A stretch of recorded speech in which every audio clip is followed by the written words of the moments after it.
മാനവരാശിയുടെ ചരിത്രത്തിൽ പ്രകടമായ മാറ്റങ്ങൾ ഉണ്ടാക്കാൻ കാരണക്കാരായിട്ടുള്ള ഗ്രീക്ക് ഇതിഹാസ നായകന്മാരെക്കുറിച്ച് നിങ്ങൾ കേട്ടിട്ടുണ്ട്.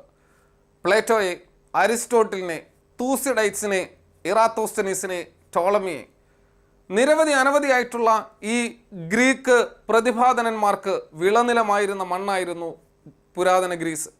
ആ പുരാതന ഗ്രീസിൻ്റെ ചരിത്രം തപ്പിപ്പോകുന്ന ഏതൊരു മനുഷ്യനെയും അത്ഭുതപ്പെടുത്തുന്ന തരത്തിലേക്കുള്ള വിശ്വവിഖ്യാതമായിട്ടുള്ള വിഷയങ്ങൾ അവിടെ ഉറങ്ങിക്കിടപ്പുണ്ടായിരുന്നു.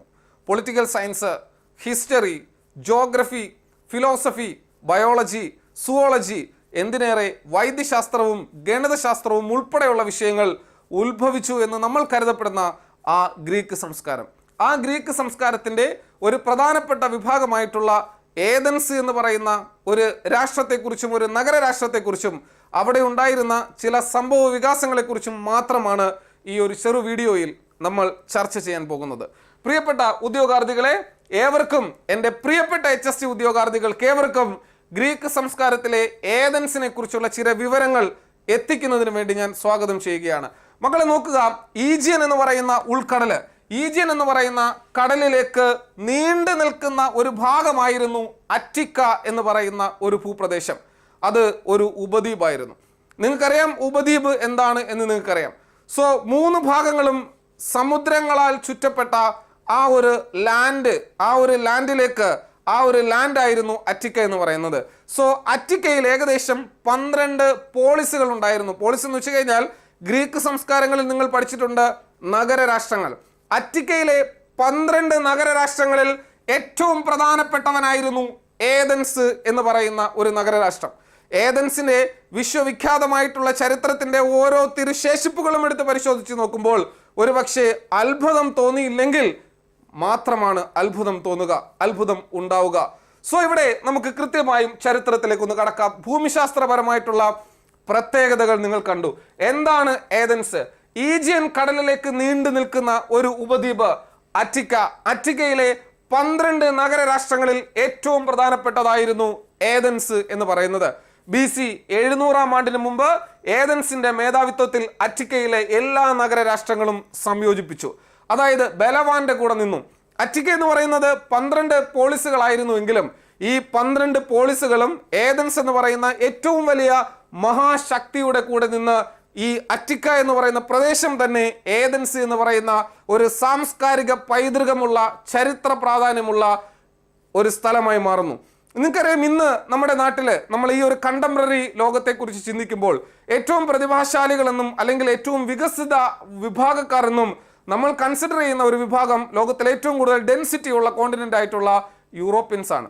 സോ ആ യൂറോപ്യന്മാരുടെ പൂർവ്വകാല ചരിത്രമാണ് ഗ്രീക്ക് സംസ്കാരത്തിൽ നമ്മൾ ചർച്ച ചെയ്യുന്നത്. അവരൊക്കെ ഉടലെടുത്തത് ഗ്രീക്ക് സംസ്കാരത്തിലൂടെയാണ് എന്ന് നമുക്ക് ഒരുപക്ഷെ കൃത്യമായി പറയാൻ കഴിയും.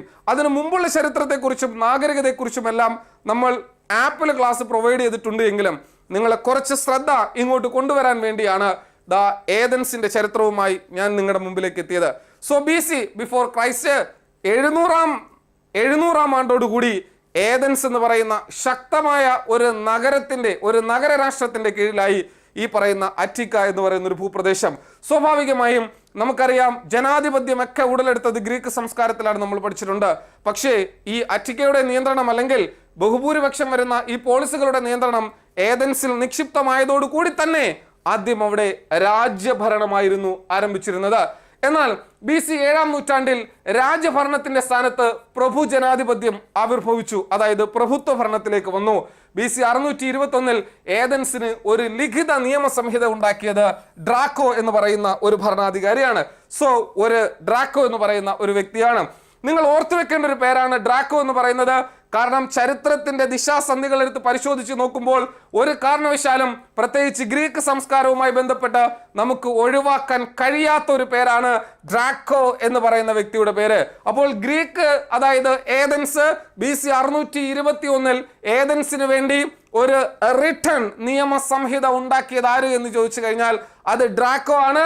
സോ അതുകൊണ്ട് ഡ്രാക്കോയ്ക്ക് വേണ്ടി ഞാൻ നിങ്ങൾക്ക് തരുന്ന ഒരു ചോദ്യം, ഏതൻസിന് വ്യക്തമായ ഒരു നിയമസംഹിത ആദ്യമായി പ്രദാനം ചെയ്ത മഹാൻ ആരെന്ന് ചോദിച്ചു കഴിഞ്ഞാൽ അത് ഡ്രാക്കോയാണ്. ഒരു സൊസൈറ്റി നിലനിൽക്കണമെങ്കിൽ, ഒരു നഗരരാഷ്ട്രം നിലനിൽക്കണമെങ്കിൽ അവിടെ നോംസ് ഉണ്ടാകണം, റൂൾസ് ഉണ്ടാകണം, റെഗുലേഷൻസ് ഉണ്ടാകണം, ഇതിനെല്ലാം നിയന്ത്രിക്കുന്ന ലോസ് ഉണ്ടാകണം, നിയമങ്ങൾ ഉണ്ടാകണം. ആദ്യകാലങ്ങളിൽ നമ്മൾ നേരത്തെ മെസപ്പൊട്ടോമിയൻ സംസ്കാരങ്ങളിലൊക്കെ നമ്മൾ ഹമ്മുറാബിയെ കുറിച്ച് പഠിച്ചിരുന്നു. ഹമ്മുറാബിയുടെ നിയമസംഹിതയെ കുറിച്ച് പഠിച്ചിരുന്നു. കണ്ണിന് കണ്ണ്, പല്ലിന് പല്ല് എന്ന് പറയുന്ന നിയമസംഹിതകളെ കുറിച്ച് നമ്മൾ ചർച്ച ചെയ്തിട്ടുണ്ട്. പക്ഷേ ഇവിടെ അത്തരത്തിലുള്ള നിയമങ്ങളല്ലായിരുന്നുവെങ്കിലും ആദ്യമായി ചരിത്രത്തിന്റെ രേഖകൾ പരിശോധിച്ച് നോക്കുമ്പോൾ, ഗവേഷകർ പരിശോധിച്ച് നോക്കുമ്പോൾ, ആദ്യമായി 621 ഏതൻസിന് വേണ്ടി ഒരു നിയമ സംവിധാനം അല്ലെങ്കിൽ ഒരു നിയമ എഴുതി തയ്യാറാക്കിയത് ആരെന്ന് ചോദിച്ചു കഴിഞ്ഞാൽ അത് ഡ്രാക്കോ ആണ്. അതിനകത്ത് യാതൊരു മാറ്റവുമില്ല. ഈ ഡ്രാക്കിന് ശേഷം ഡ്രാക്കിന്റെ പിൻഗാമിയായിട്ട് വന്നത് സോളൻ എന്ന് പറയുന്ന ഒരു വ്യക്തിയാണ്. സോളനെ നിങ്ങൾ ഓർത്തു വെച്ചോണം, സോളമൻ അല്ല, സോളൻ. ഡ്രാക്കിന്റെ പിൻഗാമി, അതായത് നിയമപരിഷ്കർത്താവ്, ഏതൻസിന്റെ ആദ്യകാല നിയമപരിഷ്കർത്താവ് എന്നാണ് അറിയപ്പെടുന്നത്. ഒരു പക്ഷേ പല പുസ്തകങ്ങളിലും ഡ്രാക്കോയുടെ പേരിലല്ല തുടങ്ങുന്നത്, എവിടെ സോളനിൽ നിന്നാണ് തുടങ്ങുന്നത്. അതുകൊണ്ട് സോളൻ ഏറ്റവും ഇമ്പോർട്ടന്റ് ആണ്, മോർ ദാൻ ഡ്രാക്കോ എന്നുള്ള കാര്യം ഓർത്തു വെക്കുക. BC 594 അദ്ദേഹം ഭരണപരിഷ്കരണത്തിനുള്ള പരിപൂർണ അധികാരത്തോടു കൂടി ഏതൻസിലെ മജിസ്ട്രേറ്റ് ആയി നിയമിക്കപ്പെട്ടു. സോ മിടുക്കനാണ്, കഴിവുള്ള ആളാണ്, നിയമങ്ങളെക്കുറിച്ച് അറിയാവുന്ന ആളാണ്. അതുകൊണ്ട് തന്നെ BC 594 അദ്ദേഹം ഭരണപരിഷ്കരണത്തിനുള്ള പരിപൂർണ അധികാരത്തോടു കൂടി ഏതൻസിൽ മജിസ്ട്രേറ്റ് ആയി നിയമിക്കപ്പെട്ടു. എന്താണ് ഭരണപരിഷ്കാരം? അഡ്മിനിസ്ട്രേറ്റീവ് റിഫോംസ് എന്ന് പറയും. ഇന്ത്യ മഹാരാജ്യത്ത് 1966 ആദ്യമായി ഒരു ഭരണപരിഷ്കരണ കമ്മീഷനെ മൊറാർജി ദേശായിയുടെ നേതൃത്വത്തിൽ ഈ രാജ്യത്ത് കൊണ്ടുവന്നു എന്നുള്ള കാര്യം നിങ്ങൾക്കറിയാം. ലോക്പാലിനെയും ലോകായുക്തയൊക്കെ റെക്കമെൻഡ് ചെയ്ത ഫസ്റ്റ് ARC. അതായത് ആ രാജ്യത്ത്, ഏത് രാജ്യമാണോ ആ രാജ്യത്ത് നിലവിലുള്ള ഭരണ സംവിധാനത്തിൽ പരിഷ്കാരം കൊണ്ടുവരിക എന്നുള്ളതാണ് ഭരണപരിഷ്കാരം എന്ന് പറയുന്നത്. BC 594 എവിടെ? ഏതൻസിൽ. എന്തിന്? ഭരണപരിഷ്കരണത്തിന് അധികാരമുള്ള മജിസ്ട്രേറ്റായി നിയമിക്കപ്പെട്ട, ചരിത്രത്തിൽ എഴുതപ്പെട്ട, ചരിത്രത്തിൽ കാണപ്പെടുന്ന ആ വ്യക്തിയുടെ പേരാണ് സോളൻ എന്ന് പറയുന്നത്. ആൻഡ് അദ്ദേഹം ആരുടെ പിൻഗാമിയായിരുന്നു? ഡ്രാക്കന്റെ പിൻഗാമിയായിരുന്നു. സോ BC 594 അദ്ദേഹം ഭരണപരിഷ്കരണത്തിനുള്ള പരിപൂർണാധികാരത്തോടു കൂടി ഏതൻസിലെ മജിസ്ട്രേറ്റായി നിയമിക്കപ്പെട്ടു. സോ അദ്ദേഹത്തിന്റെ ഭരണപരിഷ്കാരങ്ങൾ നമുക്കൊന്ന് നോക്കിയാലോ. ഇന്ന് 21ാം നൂറ്റാണ്ടിൽ, പ്രത്യേകിച്ച് 2025 ഇന്ത്യൻ പീനൽ കോഡും ഇന്ത്യൻ എവിഡൻസും ആക്ടും എല്ലാം മാറ്റി എഴുതപ്പെട്ട സാഹചര്യത്തിൽ, ഭാരതീയ നിയമസംഹിത നിലവിൽ വരുന്ന സാഹചര്യത്തിൽ ഈ നിയമങ്ങളും അന്നത്തെ നിയമങ്ങളും ഒരു വിദ്യാർത്ഥി എന്നുള്ള നിലയിൽ കമ്പാരിറ്റീവ്ലി പഠിക്കാൻ അധ്യാപകൻ എന്നുള്ള നിലയിൽ നിങ്ങൾ ഭാവി തലമുറയ്ക്ക് ഉതകട്ടെ എന്ന് ആശംസിച്ചുകൊണ്ട് തന്നെ നമുക്ക് സോളന്റെ ഭരണപരിഷ്കാരങ്ങളിലേക്കൊന്ന് നോക്കാം. ജന്മികൾ കൈവശം വെച്ചുകൊണ്ടിരിക്കാവുന്ന ഭൂമിക്ക് ഒരു പരിധി നിർണയിച്ചു. 1963, 1965, 1968, 1969, 1970, 1971 എന്നീ വർഷങ്ങളിൽ കേരളത്തിൽ ഭൂപരിഷ്കരണ നിയമം കൊണ്ടുവന്നിട്ടുള്ള കാര്യം നിങ്ങൾക്കറിയാം. ലാൻഡ് റിഫോം ആക്ട് എന്തായിരുന്നു? ഒരു വ്യക്തിക്ക്, ഒരു കേരളക്കാരന് വ്യക്തിക്ക് പൂർണ്ണമായും അധികാരത്തോടു കൂടി സ്വന്തമാക്കി വെച്ചേക്കാൻ കഴിയുന്ന ഭൂമിയുടെ അളവ് തിട്ടപ്പെടുത്തലാണ്. സോ ഇവിടെയും ആര് നൂറ്റാണ്ടുകൾക്ക് മുമ്പ്, ക്രിസ്തുവിന് മുമ്പ് BC-യില് ജന്മികൾക്ക് കൈവശം വെച്ചുകൊണ്ടിരിക്കാവുന്ന ഭൂമിയുടെ ഒരു പരിധി നിർണയിച്ചു. 2, ഋണബാധ്യതയ്ക്ക് തടവ് ശിക്ഷ അനുഭവിച്ചവരെ മോചിപ്പിച്ചു. ഋണബാധ്യത എന്ന് വെച്ച് കഴിഞ്ഞാൽ കടം വാങ്ങിച്ചിട്ട് കാശ് തിരിച്ചു കൊടുക്കാൻ കഴിയാത്തവരാണ് ഋണബാധ്യതയുള്ളവർ എന്ന് പറയുന്നത്. സോ ഋണബാധ്യതയ്ക്ക് തടവ് ശിക്ഷ അനുഭവിച്ചവരെ മോചിപ്പിക്കാൻ അദ്ദേഹം ഉത്തരവിട്ടു. പുതിയ തരം നാണയം നടപ്പിലാക്കി. സോളൻ ഭരണഘടനയിൽ സുപ്രധാനമായ പരിഷ്കാരങ്ങൾ വരുത്തി. അതുപ്രകാരം പ്രഭുവർഗക്കാർക്ക് അധികാരം ലഭിക്കുകയും പാവപ്പെട്ടവർക്ക് അസംബ്ലിയിൽ പ്രവേശനം അനുവദിക്കപ്പെടുകയും ചെയ്തു. So the beginning of democracy, we the people, democracy. So ഡെമോക്രസിയുടെ, ജനാധിപത്യത്തിന്റെ നാമ്പുകൾ നട്ടു തുടങ്ങുന്നത് സോളന്റെ കാലഘട്ടത്തിലെന്ന് വേണമെങ്കിൽ നമുക്ക് പറയാം. ജനാധിപത്യത്തിന്റെ ഈറ്റില്ലമെന്നും ജനാധിപത്യത്തിന്റെ ജന്മദേശമെന്നും നാം വിശേഷിപ്പിക്കുന്ന ഗ്രീക്ക് സംസ്കാരത്തിന്റെ ഒരു പോളിസായിട്ടുള്ള ഏതൻസിന്റെ ഭരണ സംവിധാനങ്ങളെ കുറിച്ചാണ് ഇവിടെ ഇപ്പോൾ നിങ്ങൾ കേട്ടുകൊണ്ടിരിക്കുന്ന ചർച്ച, നിങ്ങൾ അറിഞ്ഞുകൊണ്ടിരിക്കുന്ന ചർച്ച. സോ പ്രഭുത്വം പൂർണ്ണമായും അധികാരം കയ്യേറിയപ്പോൾ അസംബ്ലി എന്ന് പറയുന്ന ഒരു സംവിധാനം, അതെന്താണ് നമ്മൾ പിന്നീട് ഡിസ്കസ് ചെയ്യും. അസംബ്ലിയിൽ എന്ത് ചെയ്തു? പ്രവേശനം സാധാരണ ജനങ്ങൾക്കും ലഭിക്കുന്നു എന്നുള്ളതാണ്. മറ്റൊന്ന്, ദാണ്ടെ ജനാധിപത്യത്തിന്റെ മറ്റൊരു പ്രകടിത രൂപം, പ്രായപൂർത്തിയായ എല്ലാ പുരുഷന്മാർക്കും വോട്ടവകാശം. പ്രിയപ്പെട്ട ഉദ്യോഗാർത്ഥികളെ, വേദകാലഘട്ടം മുതൽ, ഇൻഡസിന്റെ നാഗരികതയ്ക്ക് ശേഷമുള്ള വേദകാലഘട്ടം മുതൽ പിന്നീടിട്ടുള്ള മൗര്യ, ഗുപ്ത എല്ലാ ഭരണ ചക്രങ്ങളും എടുത്ത് നോക്കുമ്പോഴത്തേക്ക് സ്ത്രീകൾക്ക് വോട്ടവകാശം ഇന്ത്യയിൽ എത്ര കാലത്തിന് മുമ്പ് വരെ ഇല്ലായിരുന്നു എന്നുള്ള കാര്യം നിങ്ങൾ ഓർത്തു വെക്കുക. സ്ത്രീകൾക്ക് എത്രത്തോളം സ്ഥാനമുണ്ടായിരുന്നു എന്നുള്ള കാര്യം നിങ്ങൾ ഓർത്തു വെക്കുക. സമൂഹത്തിന്റെ അശരണരായ വിഭാഗത്തിന്, പിന്നോക്കം നിൽക്കുന്ന വിഭാഗത്തിന്, ഈ പറയപ്പെട്ട സോ കോൾഡ് അൺടച്ചബിൾസിനൊക്കെ എത്ര കാലമായി വോട്ടവകാശം ലഭിച്ചിട്ടുണ്ട് എന്ന് നിങ്ങൾ ഓരോരുത്തരും കൃത്യമായി ചിന്തിക്കുക. പക്ഷേ ഇന്ന് ലോകത്തിലെ ഏറ്റവും ഇൻഡസ്ട്രിയലൈസ്ഡ് ആയിട്ടുള്ള, അർബണൈസ്ഡ് ആയിട്ടുള്ള ഒരു കമ്മ്യൂണിറ്റിക്ക് ജന്മം നൽകിയ യൂറോപ്പ് എന്ന് പറയുന്ന ഭൂഖണ്ഡത്തിന്റെ ഏറ്റവും പുരാതന ചരിത്രം എടുത്ത് പരിശോധിച്ച് നോക്കുമ്പോൾ BC-യിൽ, ബിഫോർ ക്രൈസ്റ്റിൽ അവർക്ക് വോട്ടവകാശം പ്രൊവൈഡ് ചെയ്തിരുന്നു എന്നുള്ള കാര്യം ഓർത്തു വെക്കുക. സോളനെ നമുക്ക് പറഞ്ഞുവിടാം. പകരം നമുക്ക് പിസിസ്ട്രാറ്റസ് എന്ന് പറയുന്ന അടുത്ത അധികാരിയിലേക്ക് വരാം. BC 560 ആണ്ടിൽ ഏതൻസിൽ ഏകാധിപത്യം സ്ഥാപിച്ച ഭരണാധികാരി. ഏകാധിപത്യം എന്ന് പറയുമ്പോഴത്തേക്ക് നമ്മൾ കേൾക്കുന്ന ഒരു പേരുണ്ട്, ഹിറ്റ്ലർ എന്നും മുസോളിനി എന്നൊക്കെയാണ് അല്ലേ? അങ്ങനെ രാജ്യഭരണം എന്നാണ്, അല്ലെങ്കിൽ ഡിക്റ്റേറ്റർഷിപ്പ് എന്നാണ്.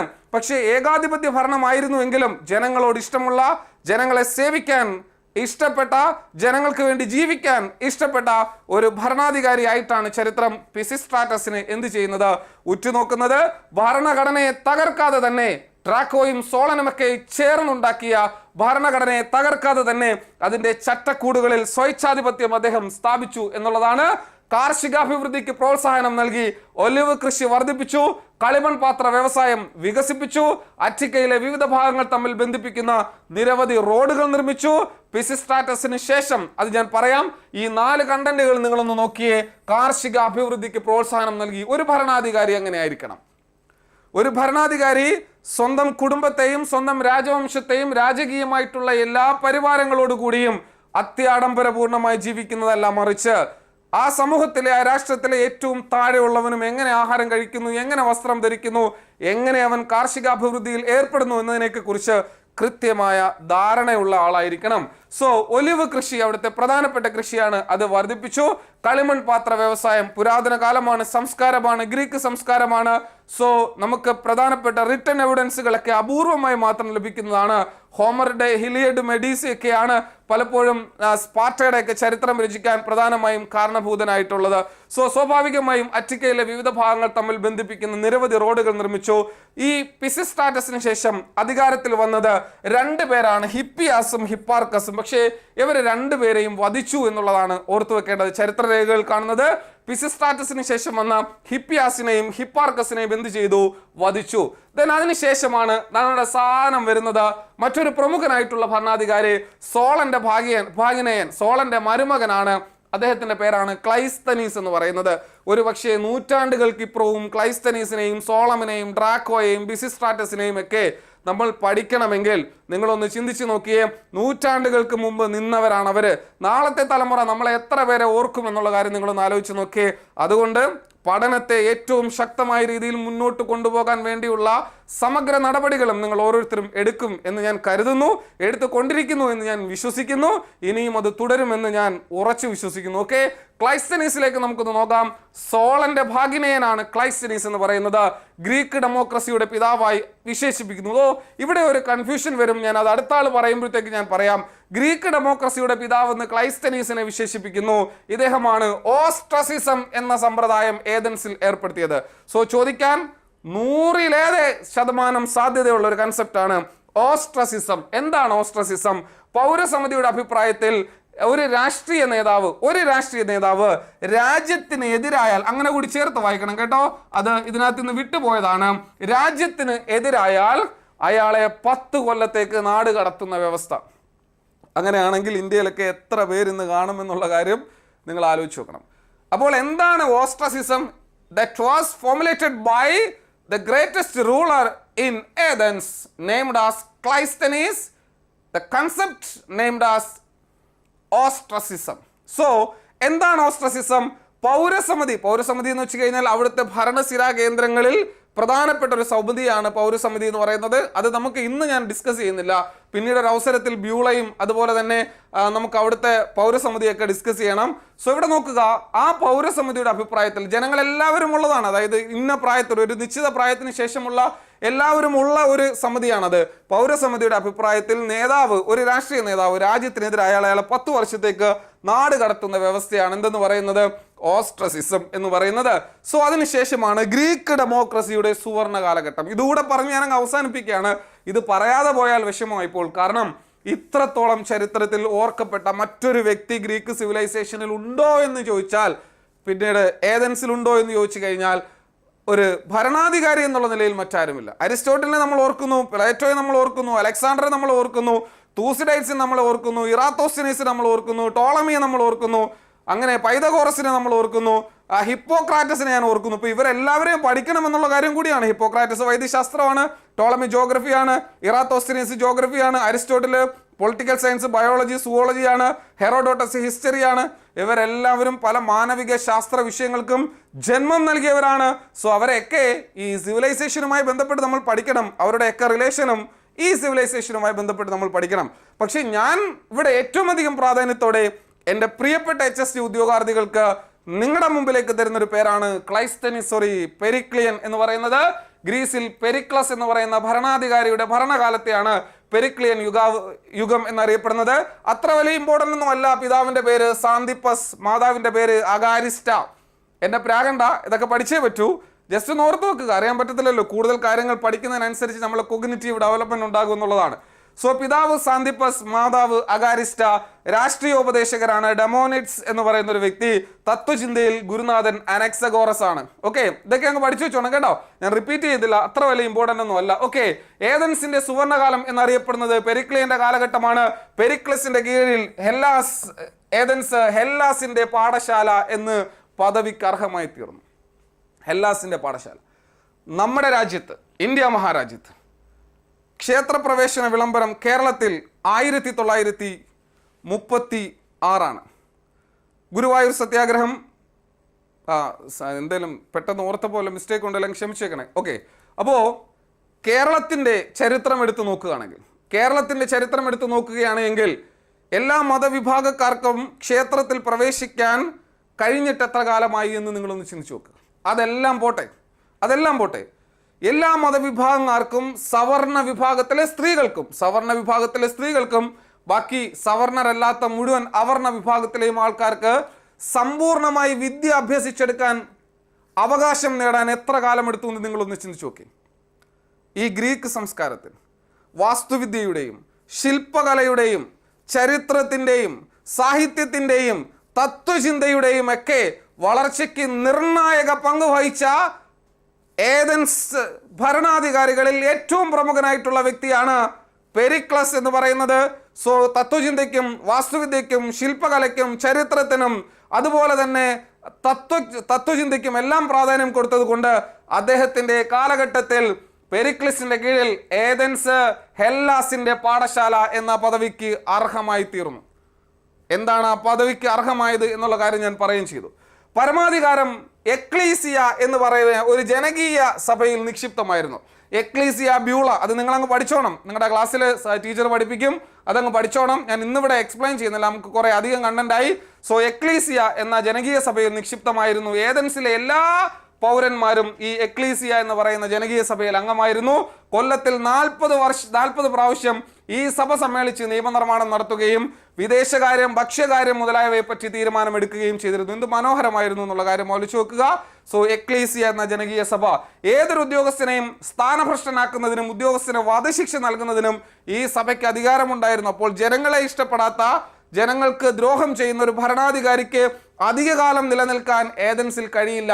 അതുകൊണ്ടാണ് അന്നേ ജനങ്ങൾക്ക് ഡെവലപ്മെന്റ് ഉണ്ടായത്. ഇവിടെ അടിച്ചമർത്തലായിരുന്നു പല കാലഘട്ടങ്ങളിലും. നമ്മുടെ നാട്ടിൽ അവകാശ സ്വാതന്ത്ര്യ സമരങ്ങൾക്ക് വേണ്ടി നൂറ്റാണ്ടുകൾ പ്രക്ഷോഭം നയിക്കേണ്ടി വന്നു ഈ രാജ്യത്തെ ജനങ്ങൾ. പിന്നീട് ഒരു ദുർഭൂതത്തെ പോലെ ബ്രിട്ടീഷുകാരനും വന്ന് മാക്സിമം ചൂഷണം ചെയ്തിട്ട് പോയി. പക്ഷേ യൂറോപ്യൻ രാജ്യങ്ങളെല്ലാം ഇന്ന് വിശാലമായ വികാസത്തിൻ്റെ ഒരു വലിയ വിപ്ലവകരമായ മാറ്റങ്ങൾ ആർജിച്ചെടുത്തിരിക്കുന്നു.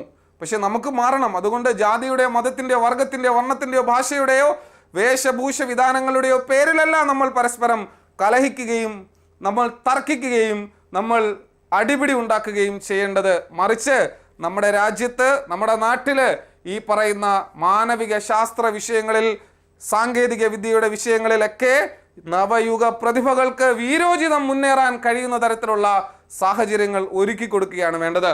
സോ ഏതൊരു ഉദ്യോഗസ്ഥനെയും സ്ഥാനഭ്രഷ്ടനാക്കുന്നതിനും ഉദ്യോഗസ്ഥന് വധശിക്ഷ നൽകുന്നതിനും ഈ സഭയ്ക്ക് അധികാരമുണ്ടായിരുന്നു.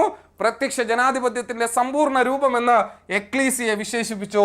ഭരണത്തിന്റെ വിശദാംശങ്ങൾ കൈകാര്യം ചെയ്തിരുന്നത് ബ്യൂള എന്ന് പറയുന്ന മറ്റൊരു അസംബ്ലി ആയിരുന്നു, സഭയായിരുന്നു. സോ ഇത് കുറച്ച് കാര്യങ്ങളേ ഉള്ളൂ, ബാക്കി കാര്യങ്ങളൊക്കെ ആപ്പിലുണ്ട്, നമുക്ക് പൊളിക്കാം. അഡ്മിഷൻ ഉറപ്പാക്കുക, എല്ലാവരും ഉറപ്പാക്കുക. എൻ്റെ സ്പെഷ്യൽ ഗോൾഡ് ബാച്ച് ഉണ്ട്, നോർമൽ ഗോൾഡ് ബാച്ച് ഉണ്ട്, നോർമൽ ബാച്ച് ഉണ്ട്. എല്ലാ ബാച്ചിലേക്കും നിങ്ങൾ ഓരോരുത്തരെയും ഞാൻ ഹാർദമായി സ്വാഗതം ചെയ്യുന്നു. Let we meet again. Thank U.